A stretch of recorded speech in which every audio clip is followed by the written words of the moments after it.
அனைவருக்கும் வணக்கம். Welcome to RBL mathematics channel. இந்த வீடியோவில் டிஎன்பிஎஸ்சி 2015 நடந்த சைல்டு டெவலப்மெண்ட் ப்ராஜெக்ட் ஆஃபீஸர் இன் தமிழ்நாடு ஜென்ரல் சர்வீஸ் அந்த எக்ஸாமில் இருக்கிற ஸ்டாட்டிஸ்டிக்ஸ் சம்ஸ் பார்க்க போகிறோம். இந்த வீடியோ உங்களுக்கு பிடிச்சிருந்துச்சுன்னா லைக் பண்ணுங்கள், உங்கள் ஃப்ரெண்ட்ஸுக்கு ஷேர் பண்ணுங்கள். அதுக்கு முன்னாடி சப்ஸ்கிரைப் பண்ணுங்கள். அப்போ தான் நான் போடுற வீடியோக்கள் உங்களுக்கு உடனே நோட்டிஃபிகேஷனாக வரும். இந்த எக்ஸாம் 15/2/2015 நடந்துச்சு. இந்த exam question paper code number GS 151. 88வது கணக்கு. ஒரு நகரத்தில் காலை 6 மணி முதல் 1 மணி நேரத்திற்கு ஒரு முறை 11 மணி நேரம் வெப்ப அளவு கணக்கிடப்படுகின்றன. முதல் 6 வெப்ப அளவுகளின் சராசரி 30 டிகிரி செல்சியஸ், கடைசி 6 வெப்ப அளவுகளின் சராசரி 20 டிகிரி செல்சியஸ் மற்றும் அனைத்து வெப்ப அளவுகளின் சராசரி 26 டிகிரி செல்சியஸ் ஆகும். கணக்கிடப்பட்ட 6வது வெப்ப அளவு டேஸ் ஆகும். அதாவது நமக்கு என்ன கொடுத்துருக்காங்கன்னா 6 மணிலேருந்து ஒரு மணி நேரத்துக்கு ஒரு தடவை அவங்க வெப்ப அளவு பண்ணுறாங்க. அதே மாதிரி எத்தனை தடவை பண்ணியிருக்காங்கன்னா 11 மணி நேரம், அதாவது 11 தடவை அவங்க என்ன பண்ணியிருக்காங்க, வெப்ப அளவு கணக்கிட்டுருக்காங்க. இதில் அவங்க என்ன கொடுத்துருக்காங்கன்னா முதல் 6 வெப்ப அளவுகளுடைய சராசரி கொடுத்துருக்காங்க. அடுத்து கடைசி 6 வெப்ப அளவுகளின் சராசரி கொடுத்துருக்காங்க. அடுத்து மொத்த அளவுகளின் சராசரி, அதாவது 11 தடவை அளந்துருக்காங்க இல்லையா, அந்த 11 வெப்ப அளவுகளுடைய சராசரியும் கொடுத்துருக்காங்க. இந்த 3 அளவுகளையும் வச்சு நமக்கு 6வது வெப்ப அளவு இருக்குல்ல, அதாவது 6வது தடவை ஒரு தடவை கணக்கு பண்ணியிருப்பாங்க இல்லையா, அந்த வெப்ப அளவோட அளவு என்ன அப்படின்னு சொல்லி கண்டுபிடிக்க சொல்லியிருக்காங்க. சரியா? இப்போ நம்ம கொடுத்துருக்கிறது என்னது, முதல் 6 வெப்ப அளவுகளின் சராசரி. இப்போ முதல் 6 வெப்ப அளவுங்கும் போது நான் முதல் அதாவது 6 மணிக்கு எடுத்திருக்காங்கல்ல, அதை நான் x1 அப்படின்னு எடுத்துக்கிறேன் முதல் வெப்ப அளவை. ரெண்டாவது x2, மூணாவது x3, நாலாவது x4, அஞ்சாவது x5, ஆறாவது x6. இதோடைய சராசரி அப்படின்னா அர்த்தம், எத்தனை அளவுகள் இருக்கோ அதை கூட்டி அந்த எண்ணிக்கையால் என்ன பண்ணணும், வகுக்கணும். அதுதான் சராசரி. அப்போ 6 மதிப்புகள்னால 6ஆல் வகுக்கிறோம். ஈக்குவல் டு அதோட மதிப்பு எவ்வளவு, 30 டிகிரி செல்சியஸ். நம்ம 30ன்னு எடுத்துக்கிடுவோம். சரியா? இப்போ இதில் இந்த 6 குறுக்கு பெருக்கல் பெருக்கணும்னா இந்த 6 மதிப்புடைய மொத்த அளவு என்ன கிடைச்சிருமா? அப்போ x1லேருந்து x6 வரைக்கும் அதோட மதிப்பு என்னது, இந்த 6ஐயும் 30ஐயும் பெருக்கணும்னா 180. இது சமன்பாடு 1 வச்சுக்கோங்க. சரியா? அடுத்து என்ன கொடுத்துருக்காங்க, அதுக்கடுத்து கடைசி 6 வெப்ப அளவுகளின் சராசரி. கடைசி 6 வெப்ப அளவுகள்னால் நமக்கு கடைசிங்கும் போது மொத்தம் எத்தனை தடவை அளந்துருக்கோம், 11 தடவை தான் அளந்துருக்கும். ஏன்னா 11 மணி நேரம்னா 11 தடவை அளந்துருக்கோம். அப்போ x1லேருந்து x11 வரைக்கா. சரியா? அப்போ மொதல் வெப்பநிலை அளவு x1 எடுத்துக்கிடுவோம், கடைசிதை x11 எடுத்துக்கிட்டோம்னா இந்த கடைசி 6 அளவு அப்போ பின்னாடி இருந்து போகணும். அப்போ x11 10 9 8 7 6. சரியா? அப்போ தான் என்னது, 6 வெப்ப அளவுகளுடையது அளவு கிடைக்கும். அப்போ x6 + x7 + x8 x9 x10 + x11. சரியா? இந்த 6 அளவுகள் அதோட சராசரிங்கும் போது அதே என்ன பண்ணணும், 6 அளவு இருக்கணும். ஈக்குவல் டு அதோடைய அளவு எவ்வளவு, கடைசி 6 வெப்ப அளவு சராசரி 20 டிகிரி செல்சியஸ். ஸோ அதனால 20ன்னு எடுத்துக்கிறோம்.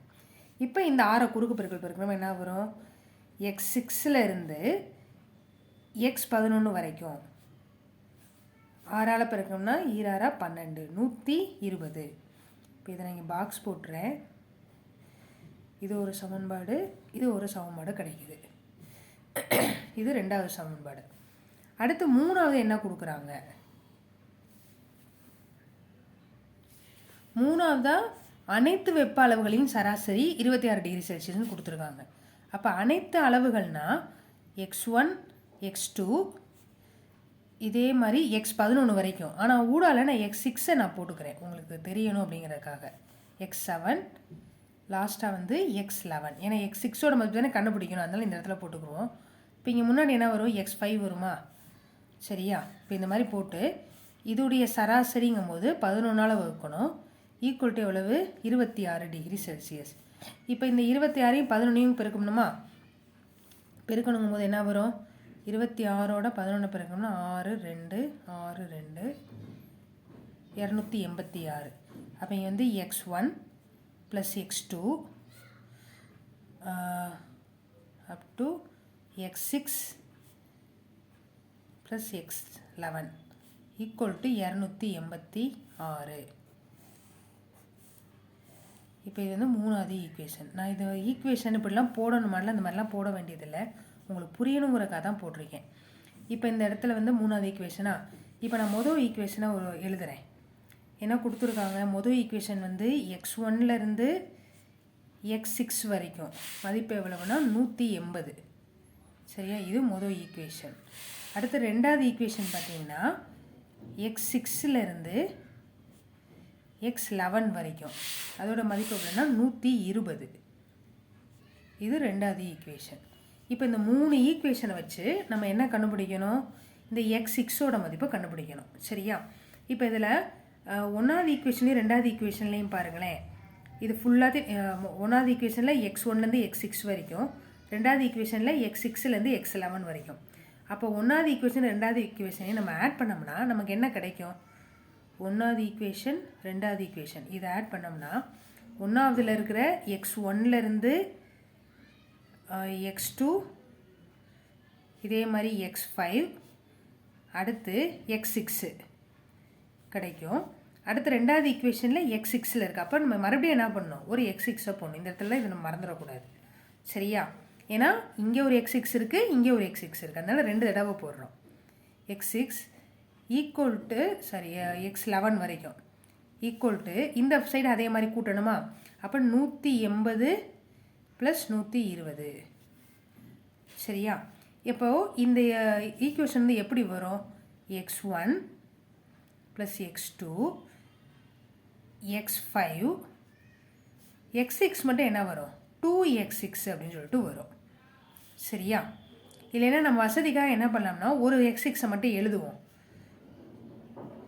ப்ளஸ் x11 எழுதிட்டு இதை ஒரு இதாக எடுத்துக்கோங்க, ப்ளஸ் இந்த ஒரு x6 மட்டும் நான் கடைசியாக எழுதுறேன். சரியா, அப்படி எழுதுனா ஈஸியாக இருக்கும். இப்போ இதில் வந்து 180யும் 120யும் கூட்டினா எவ்வளவு, 300. இப்போ இந்த இடத்துல பாருங்களேன், x1லேருந்து x11 வரைக்கும் இதுக்கு பதிலாக நம்ம என்ன போடலாம், இந்த சமன்பாடு 3 இருக்குல்ல, அது வந்து x1லேருந்து x11 வரைக்கும் தானே, வரைக்கும் உள்ள மதிப்பு எவ்வளவு, 286. அது இதில் போட்டுடலாமா, அப்போ 286 ப்ளஸ் இந்த x6 அப்படி வச்சுக்கிடுவோம் ஈக்குவல் டு 300. இப்போ நம்ம இந்த x6ஓட மதிப்பு தான் தேவை. அப்போ x6 ஈக்குவல் டு இந்த 286 இங்கே போச்சுன்னா 300 - 286 கழிச்சோம்னா 10ல் 6 போச்சுன்னா 4, 9ல் 8 போச்சுன்னா 1. அப்போ x6ஓட மதிப்பு எவ்வளோன்னா 14. இது இந்த மெத்தடில் தான் போடணும்னு இல்லை, இந்த 3க்கு வந்து இங்கே சப்ஸ்டியூட் பண்ணுற மாதிரியும் போட்டுக்கலாம், இல்லை வேறு உங்களுக்கு இதை விட ஷார்ட்கட் மெத்தட் தெரிஞ்சுன்னா அதுலேயும் போட்டுக்கோங்க. ஆனால் இதுதான் கான்செப்ட், இதுதான் அதை கொடுத்துருக்கிறதுல சராசரி, அது வந்து குறுக்கு பெருக்கல் பெருக்கணும். சரியா, இப்போ ஆப்ஷன் சி தான் சரியான ஆன்சர். புரியுதா உங்களுக்கு? இந்த வீடியோவில் உங்களுக்கு ஏதாவது டவுட் இருக்குதுன்னு சொன்னால் கமெண்ட் பாக்ஸை தெரிவிங்க, டவுட்டை வந்து கிளியர் பண்ணுறேன். தேங்க்யூ.